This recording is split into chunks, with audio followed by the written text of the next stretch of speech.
Doctor Mohammad ইউনূসকে নিয়ে video বানাতে, বানাতে আমি ক্লান্ত হয়ে পড়েছি।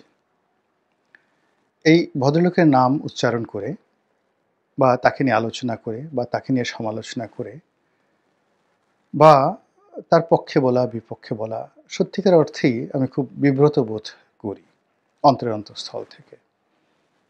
কিন্তু তারপরও বলতে হচ্ছে।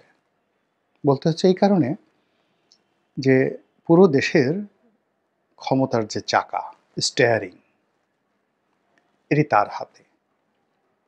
কিংবা ধরুন যে জাহাজ, পুরো দেশটাকে যদি আপনি একটা জাহাজের সঙ্গে তুলনা করেন, আমরা সবাই যাত্রী আর সেই জাহাজের ক্যাপ্টেন, সেই ক্যাপ্টেন ডক্টর মোহাম্মদ ইউনূস।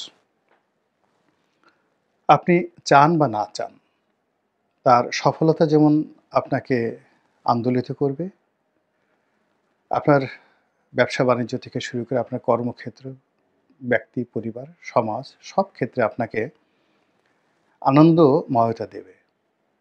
আর আপনি যদি প্রলয়ের আশায় বা আতঙ্কে চোখ বুজে থাকেন এবং মনে করেন যে না, এই ধরনের কথা বলাটা ঠিক না, বলবো না, দেখব না, কোনো কিছু করব না। অর্থাৎ আপনি যদি অন্ধ হয়ে যান বা চোখ বুজে থাকেন, জবান বন্ধ রাখেন, তবুও প্রলয় থেকে আপনি রক্ষা পাবেন না। আমি বহুদিন ধরে ধানমন্ডিতে বসবাস করছি। আমার জীবনে কখনো ধানমন্ডি এলাকাতে ছিনতাই করতে কাউকে দেখিনি। কিংবা এখানে গোলাগুলি, ঢাকা কলেজে যখন পড়েছি তখন ছাত্রনেতারা গোলাগুলি করেছেন বা পরস্পরের সঙ্গে মারামারি করেছেন। কিন্তু কোনো ছিনতাইকারী দিনে দুপুরে নিউ মার্কেট এলাকা, ধানমন্ডির মূল সড়ক যেটা মিরপুর রোড, সেখান থেকে একেবারে কলাবাগান পর্যন্ত প্রকাশ্য দিবালোকে ছিনতাই করতে বা কোমর থেকে চাকু বের করে কারো পিছনে ছুটতে আমি এই দৃশ্য দেখিনি, জীবনে দেখিনি। কিন্তু এই সপ্তাহ দেড়েক আগে বা সপ্তাহ দেড়েক আগে এরকম জুমার নামাজ পড়ে আসছি, তখন বীভৎস সে দৃশ্য। এক তরুণ কোমর থেকে সেই ধারালো চকচকে চাকু বের করে প্রকাশ্য দিবালোকে তার প্রতিপক্ষকে দাবড়াচ্ছে। কোনো ছিনতাইয়ের কোনো ঘটনা। সমস্ত মানুষ তাকিয়ে আছে। এ দৃশ্য তো ওখানে হয়নি কখনো। কিংবা কোনো ধনী ব্যক্তি কোটিপতি, তার কোটি কোটি টাকার সম্পত্তি লুট হয়ে গেছে। তো এরকম কোনো মানুষকে আমি লুট হতে দেখিনি এবং কাঁদতে দেখিনি। অসহায়ের মতো তিনি কান্না করছেন। আমি কখনোই আমার এই জীবনে কোনো পুলিশ কর্মকর্তাকে অসহায় অবস্থায় দেখিনি। মানে পুলিশের ওসি, এসপি এই লেভেলের যারা কর্মকর্তা রয়েছেন, তারা বেসামরিক লোকের কাছে এসে সাহায্য চাচ্ছেন, কান্নাকাটি করছেন, অসহায়ত্ব বোধ করছেন, কিংবা থানার দরজা সাধারণ মানুষের জন্য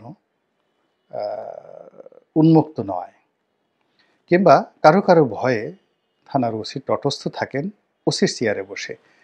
এই দৃশ্য আমি কখনো দেখিনি, যেগুলো এখন হচ্ছে। সমাজে কি হচ্ছে? কে বিএনপি করে, আবার বিএনপির মধ্যে কে ভাইয়া গ্রুপ, আর কে বেগম খালেদা জিয়ার দল করেন, তার গ্রুপ, কে বেশি বিএনপি করেন, কে কম বিএনপি করেন, তারপর কে পোড় খাওয়া, কে খাওয়া না, বা একটা এলাকাতে কে কমিটির যে পক্ষের লোক, তার লোক, অর্থাৎ যার হাতে কমিটি আছে, সভাপতি, সেক্রেটারি, তার লোক, বা কে এমপি পদপ্রার্থীর লোক, কে উপজেলা চেয়ারম্যান পদপ্রার্থীর লোক। এই যে বিভেদ এবং বিসংবাদ, এই বিভেদ এবং বিসংবাদ জনগণকে অতিষ্ঠ করে তুলছে। তারপর প্রশাসনকে অতিষ্ঠ নয়, অসহায় করে তুলছে। Nobody is working as well. তো কাজেই এই ঘটনাগুলো ঘটছে যখন, তখন ক্ষমতার কেন্দ্রে ডক্টর মোহাম্মদ ইউনূস। তো কাজেই তাকে নিয়ে তো আলোচনা করতেই হবে। আমার ইচ্ছা না থাকলেও আলোচনা করতে হবে একজন নাগরিক হিসাবে, নিজের সচেতনতার জন্য, নিজের দায় মুক্তির জন্য। আর আমাকে যারা মনে করেন যে না, এই লোকটার কথা শোনা উচিত, তাদের জন্যে। আমি অবাক বিস্ময়ে উনার দিকে তাকাই। এই গত ৩-৪ মাস ধরে উনি যখনই কোনো কথা বলেন, আগে উনার কোনো বক্তব্য মানে ৫ই আগস্টের আগে উনার কোনো বক্তব্য আমি মনোযোগ সহকারে শুনতে পারিনি। ইংরেজিতে হোক, বাংলায় হোক। আমার কাছে আকর্ষণ করেনি। আমি বাংলাদেশের অনেকের বক্তব্য শুনেছি। ঘন্টার পর ঘন্টা দাঁড়িয়ে শুনেছি, টেলিভিশন শুনেছি। বক্তৃতা শোনা আমার অভ্যাস। তারপরে পত্র-পত্রিকা পড়া। এমনও হয়েছে জীবনে যে প্রতিদিন ৪-৫ ঘন্টা মানে ৮-১০ টা পত্রিকা না পড়লে আমার পেটের ভাত হজম হতো না। কাজেই অনেক অখাদ্য লিখা। কেউ পড়ে না। কিন্তু আমি এ মাথা থেকে ও মাথা পর্যন্ত পড়েছি। ডক্টর মোহাম্মদ ইউনূসের কিছু নিবন্ধ ইংরেজিতে, বাংলাতে আমি পড়ার চেষ্টা করেছি। কিন্তু আমি আগ্রহ পাইনি। লেখার কোনো টান পাইনি। কিন্তু এই আগস্ট মাসের ৫ তারিখের পরে জাতির প্রয়োজনে তার কথাও আমাকে শুনতে হচ্ছে এবং তার যেকোনো পদ্য, গদ্য সেই জিনিসগুলো আমাকে অনুসরণ করতে হচ্ছে। এবং আমার জন্য সবচেয়ে ব্যর্থতা বা আতঙ্কের বিষয় হলো আমি কোনো কিছুরই ধারাবাহিকতা পাচ্ছি না। যেমন আমি ভিডিও করি। কেন ভিডিও করি? প্রথমত এই ভিডিওটা করতে আমার ভালো লাগে। আমি এটাকে জীবনের একটা অনুষঙ্গ মনে করি। আমার বিভিন্ন সময় বিভিন্ন পেশা ছিল, নেশা ছিল। তো সেই সকল পেশা এবং নেশা আমার রক্তের সঙ্গে যেভাবে মিশে গিয়েছিল, একটা সময় টক শো না করলে আমার ঘুম হতো না। এখন সেই জিনিসটা নেই। ২০০০ একেবারে ৯ থেকে শুরু করে ২০০০ সেই ২৪ সনের আ আগস্ট মাস পর্যন্ত। আগস্টের ৫ তারিখ পুরো আগস্ট মাসটি আমি এই টক শো এর পেছনে যথেষ্ট সময় দিয়েছি। কিন্তু এখন আমার সেটা ভালো লাগে না। কেন ভালো লাগে না সেটা ভিন্ন ব্যাপার। আমি এখন যাই না। অনেকে ডাকেন, তো যাই না। কিন্তু এখন আমি এই YouTube এর যে কথাগুলো, এটা আমার বেঁচে থাকার অবলম্বন। আমি এগুলো করি। এটা আমার একটা ফ্যাশন, এটা আমার একটা প্যাশন, এটা আমার একটা আইডেন্টিটি। তো তদ্রূপ আমার ব্যবসা-বাণিজ্য, আমার অফিস আদালত, আমার লেখাপড়া যা কিছু আছে আমার তো সবকিছুর প্রতি একটা আকর্ষণ থাকবে। যার কারণে মানুষ কাজ করে। তো ডক্টর মোহাম্মদ ইউনূসের ক্ষমতা লাভের আকর্ষণ আছে, রাজনীতি করার আকর্ষণ আছে, এই জিনিসটি আমি কখনো দেখিনি। তার উচ্চাকাঙ্ক্ষা থাকতে পারে মনের মধ্যে অবদমিত। যেমন আপনার মনের মধ্যে কোনো সেই বিশ্বসুন্দরী সম্পর্কে উচ্চাকাঙ্ক্ষা থাকতে পারে। আপনি এগুলো বলবেন না। আপনারও মনে হতে পারে যে, ইস! যদি আমি সম্রাট আকবর হতে পারতাম, আলেকজান্ডারের মতো ঘোড়ায় চড়ে দিক-বিদিক ছুটতে পারতাম, জুলিয়াস সিজারের মতো তলোয়ার চালাতে পারতাম। আপনার মনে হতে পারে, কিন্তু এগুলো উচ্চাকাঙ্ক্ষা, এগুলো আপনি কখনো কাউকে বলেন না। তো সিংহাসন আরোহণ করা, প্রধানমন্ত্রী হওয়া, রাষ্ট্র পরিচালনা করা এগুলো অনেকেরই একেবারে মুদির দোকান যে দেয় তারও উচ্চাকাঙ্ক্ষা থাকতে পারে। কিন্তু এই উচ্চাকাঙ্ক্ষাকে বাস্তবে রূপ দেওয়ার জন্য যে শ্রম দরকার, আগ্রহ দরকার, উদ্দীপনা দরকার, তারপরে যে কৃতজ্ঞতা দরকার এর কোনোটাই ডক্টর মোহাম্মদ ইউনূসের মধ্যে আমি দেখছি না এখন। তাহলে তিনি এলেন কেন? তার যে বয়স, তার যে অভিজ্ঞতা, তিনি তো সফল একজন মানুষ।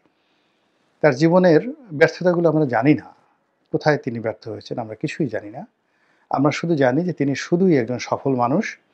আর আমরা জানি যে তিনি শেখ হাসিনা কর্তৃক নির্যাতিত, নিপীড়িত, টার্গেটেড একজন মানুষ। তার প্রতি আমাদের শ্রদ্ধা, আবেগ, ভালোবাসা, তার সঙ্গে সহানুভূতি শেখ হাসিনার নির্যাতনের কারণে হয়েছে।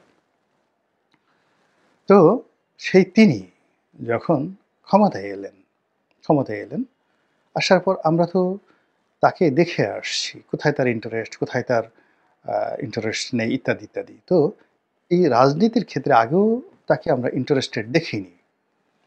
তিনি একেবারে শেখ হাসিনার পতনের একদিন আগ পর্যন্ত ঝুঁকি নিয়ে তার বিরুদ্ধে একটা টু শব্দ করেননি। এর অর্থ তিনি হয়তো সাহসী নন, অথবা তিনি ঝামেলা এড়াতে চান, অথবা তিনি একেবারেই উচ্চ মার্গের ভদ্রলোক, যে কারো বিরুদ্ধে সমালোচনা তিনি করতে চান না। যেমন ডক্টর কামাল সাধারণত কারো বিরুদ্ধে সমালোচনা করেন না, কখনই করেন না, অতি উচ্চ মার্গের। আবার অনেক অলি আল্লাহ প্রকৃতির মানুষ আছেন যারা রেসপন্ড করেন না, তাদের প্রতি জুলুম করা হলে আল্লাহর কাছে বিচার দেন। অতি সম্প্রতি দেখলাম যে বেগম খালেদা জিয়া একটা বক্তব্য দিয়েছেন সেই ডক্টর আসিফ নজরুলের একটি স্ট্যাটাসের মাধ্যমে জানলাম তিনি শেখ হাসিনা সম্পর্কে আল্লাহর কাছে বিচার দিয়েছেন। তো এরকম অনেকে হয়। তো উনারও যে নীরবতা সেটা বিভিন্ন কারণে হতে পারে। কিন্তু তার ভিতরে যদি দৃঢ়তা থাকতো বা রাজনৈতিক উচ্চাকাঙ্ক্ষা থাকতো, নেতৃত্বের গুণাবলী থাকতো, তিনি বিদ্রোহ করতেন। এবং তিনি যদি ২০১৪ সনে বিদ্রোহ করতেন, ২০১৫ সনে বিদ্রোহ করতেন এবং তিনি যদি বিএনপির অফিসে একদিনের জন্য যেতেন, জামাতের লোকদের সাথে বৈঠক করতেন, সারা বাংলাদেশ কিন্তু কেঁপে উঠত। সারা বাংলাদেশ। কিন্তু উনি এটা করেননি। উনি শেখ হাসিনার সঙ্গে খ্যাপাতে চাননি, বরং একেবারে শেষ সময় পর্যন্ত বিভিন্ন অ্যাঙ্গেলে তিনি শেখ হাসিনার সঙ্গে সমঝোতা করার জন্য তিনি চেষ্টা করেছেন। সেটা ব্যর্থ হয়ে তিনি তার কর্মচারী তাদের সাথে নেগোসিয়েশন করে প্রায় ২০০ কোটি টাকা তাদেরকে ক্ষতিপূরণ দেওয়ার ব্যাপারে তিনি রাজি হয়েছেন, মামলা মোকদ্দমা তারা তুলে নেবে এবং বেশ একটা বড় অঙ্কের টাকা তিনি লেনদেনও করেছেন। কিন্তু সেটাও শেখ হাসিনার ইগোতে লেগেছে এবং সেই কারণে যে উকিল এই সমঝোতাটা করেছে, সেই উকিলের বিরুদ্ধে শেখ হাসিনা দুর্নীতি দমন কমিশন লাগিয়ে দিয়েছেন। তখনও তিনি নড়াচড়া করেননি। তিনি আবার সেই আপদ বিপদকে তিনি মেনে নিয়েছেন। তো কাজেই ক্ষমতার জন্য তার যে লালায়িত মনোভাব, তার যে আকর্ষণ ইত্যাদি, ইত্যাদি এর কোনো কিছুই আমার মনে হয়নি যে তিনি খুব আগ্রহী বা এখনো মনে হচ্ছে না। তাহলে সঙ্গতিপূর্ণ প্রশ্ন যে যার কোনো ব্যাপারে আগ্রহ নেই, আর আগ্রহ না থাকলে অভিজ্ঞতাও থাকে না। আগ্রহ না থাকলে সেই সুফলও আসে না। তাই কেন তিনি এই জায়গাটিতে এলেন? এটাই প্রশ্ন। তো তার উত্তর তিনি নিজেই দিয়েছেন। তিনি বলেছেন যে, "আমি এত কিছু ভেবে আসিনি। ওরা বলল, মানে ছেলেরা বলল, টেলিফোন করে বলল। বেশ কয়েকবার বলল। আমি ১ম এ রাজি হইনি। তারপরে যখন বারবার অনুনয় বিনয় করল, পীড়াপিড়ি করল, তারপরে বললাম যে, আচ্ছা ঠিক আছে, ছেলেরা যখন বলছে যাই, এই আসছি। এখন যদি সফল হই তো ভালো, কপাল ভালো। আর যদি ব্যর্থ হই তাহলে কপাল খারাপ।" তো এই ধরনের কথাবার্তা দিয়ে তো আসলে রাষ্ট্র চলে না। সবারই প্রশ্ন, তাহলে তিনি কেন এসেছেন? যদি আপনি মনোবিজ্ঞানীদের মতামত নেন, সাইকোলজিক্যাল যে থিওরি এটা প্রয়োগ করেন, তাতে আপনি দেখবেন যে উনি শেষের দিকে এসে অর্থাৎ জুলাইয়ের এবং আগস্টের সময়টিতে এসে তিনি ভীষণ রকম ভয় পেয়ে গিয়েছেন। তিনি আপনারা জানেন যে ফ্রান্সে ছিলেন এবং তিনি স্পষ্টতই বলেছেন যে, "আমি বাংলাদেশে আসব না। আমি ফ্রান্স থেকে কোন দেশে যাব এবং কোথায় থাকব, এই ধরনের আমি সিদ্ধান্ত নিচ্ছিলাম। এই ধরনের সিদ্ধান্ত নিচ্ছিলাম। আর আমার যারা আপনজন তারা বললেন যে, "আপনার আসার দরকার নেই। আপনি আসলেই গ্রেপ্তার হয়ে যাবেন।" তো এরকম যখন পরিস্থিতি, তখনই জুলাই বিপ্লব হলো, আগস্ট বিপ্লব হলো এবং আমার কাছে এরকম একটা প্রস্তাব যখন এলো, তখন পুরোটাই অভাবিত, অযাচিত। তা আমার আসলে এত কিছু চিন্তা ভাবনা করার সময় ছিল না। এটা হলো উনার সরল স্বগোক্তি। কিন্তু এটিকে যদি আপনি মনোবিজ্ঞানের ভাষায় নেন, সেটা হলো তিনি তার মামলা মোকদ্দমা নিয়ে ভীষণ রকম উদ্বিগ্ন ছিলেন। তার সহায় নিয়ে, সম্পত্তি নিয়ে, তার দেশ-বিদেশে যে সকল টাকা-পয়সা রয়েছে সেগুলো নিয়ে ভীষণ রকম তিনি উদ্বিগ্ন ছিলেন। দ্বিতীয়ত, জেলকে তিনি ভীষণ রকম ভয় পেতেন। জেলে যাওয়াটাকে তার কাছে ভীষণ রকম পীড়া দিত। তৃতীয়ত, তিনি শেখ হাসিনাকে আরও ভয় পেতেন। মানে যেকোনো বিষধর, যেকোনো ক্ষমতাধর, যেকোনো বিধ্বংসী প্রাণীর চেয়েও তিনি শেখ হাসিনাকে ভয় পেতেন। তো সেই শেখ হাসিনার পতন হয়েছে এবং শেখ হাসিনার মুক্ত একটি বাংলাদেশ এবং সেই বাংলাদেশে তিনি রাজার আসনে বসবেন, প্রধানমন্ত্রীর আসনে বসবেন। এরকম একটি প্রস্তাব তার যে সকল চিন্তা চেতনা এলোমেলো, কল্পনা সবকিছুকে এলোমেলো করে দিয়েছে। এটা হলো ফার্স্ট ঘটনা। দ্বিতীয়ত, যে তিনি চিন্তা করেছেন যে আমি যদি ক্ষমতায় বসি, খুব দ্রুত আমার মামলাগুলো আমি জিরো করে ফেলতে পারব। আমার মামলাগুলো জিরো করে ফেলতে পারব এবং আমার কাছ থেকে যেগুলো ছিনিয়ে নেওয়া হয়েছে, গ্রামীণ ব্যাংক, তারপরে গ্রামীণ ফোনের উপর যে সকল বিধিনিষেধ আরোপ করা হয়েছে এনবিআর থেকে, তারপরে বিটিআরসি থেকে, এই জিনিসগুলো আমি খুব অল্প সময়ের মধ্যে ঝামেলামুক্ত হতে পারব। আর এগুলো ঝামেলামুক্ত হওয়ার পরে এবার দেখা যাবে কি হয় বা না হয়। এটা তিনি সবার আগেই কগনিজেন্সে নিয়েছেন। তিনি একটা ফ্রি ফেয়ার ইলেকশন হবে, বিএনপির এই যে বর্তমান ঝামেলা, জামাতের ঝামেলা, সমন্বয়কদের ঝামেলা এগুলো তিনি চিন্তাই করেননি। তিনি যেই জিনিসগুলো চিন্তা করেছেন যে ক্ষমতায় বসলে তার এই ২-৩টি পয়েন্ট যেগুলো তার জন্য এই মুহূর্তে খুবই অস্বস্তিকর হয়ে পড়েছে, এই বিষয়গুলো থেকে তিনি নিজেকে রক্ষা করতে পারবেন। এবং ঘটেছেও তাই। তিনি ফ্রান্স থেকে বাংলাদেশে আসার আগেই, ক্ষমতা নেয়ার আগেই তার লোকজন গ্রামীণ ব্যাংকের সামনে গিয়েছে, সাইনবোর্ড টানিয়ে দিয়েছে এবং সেখানে রীতিমতো দখল হয়ে গেছে। সবার আগে বাংলাদেশে যদি কোনো কিছু দখল হয়ে থাকে সেটা হয়েছে গ্রামীণ ব্যাংক, তারপরে হলো ইসলামী ব্যাংক। তো যাই হোক, সেই গ্রামীণ ব্যাংক দখল হলো, তিনি এলেন এবং তার এই যে মামলাগুলো এত দ্রুততার সাথে নিষ্পত্তি হলো, যেটি শেখ হাসিনা ক্ষমতায় আসার পরেও তিনি সেটি পারেননি, সেটি ডক্টর মোহাম্মদ ইউনূস করে ফেলেছেন। এখন তিনি ঝামেলামুক্ত, তার কোনো মামলা নাই, কোনো মোকদ্দমা নাই, কোনো রকম পেন্ডিং ইস্যু নাই, ইনকাম ট্যাক্সের কোনো ঝামেলা নাই, এনবিআরের কোনো ঝামেলা নাই, বাংলাদেশ ব্যাংকের কোনো ঝামেলা নাই, সিআইডি, এসবি, ডিবি কোনো ঝামেলা নাই। তিনি এখন একেবারে মুক্ত একজন মানুষ। এখন এই যে বিমুক্ততা, এটি কি তাকে অসাড় করে তুলবে? এটি কি তাকে অলস করে তুলবে? এটি কি তাকে মানে পালিয়ে যাওয়ার জন্য উদ্বুদ্ধ করবে? ওই যে বিখ্যাত একটি গান, আইয়ুব বাচ্চুর, "আর বেশি জ্বালালে উড়াল দিব আকাশে।" তো এই একই গান কিন্তু আবার আমাদের সেনাপ্রধান তিনিও গেয়েছেন। এই জুলাই আগস্ট বিপ্লবের প্রাক্কালে তিনি যখন সেনা কর্মকর্তাদের সাথে বৈঠক করেছেন তখন এই গানটি তিনি উচ্চারণ করেছেন যে, "আর বেশি জ্বালালে উড়াল দিব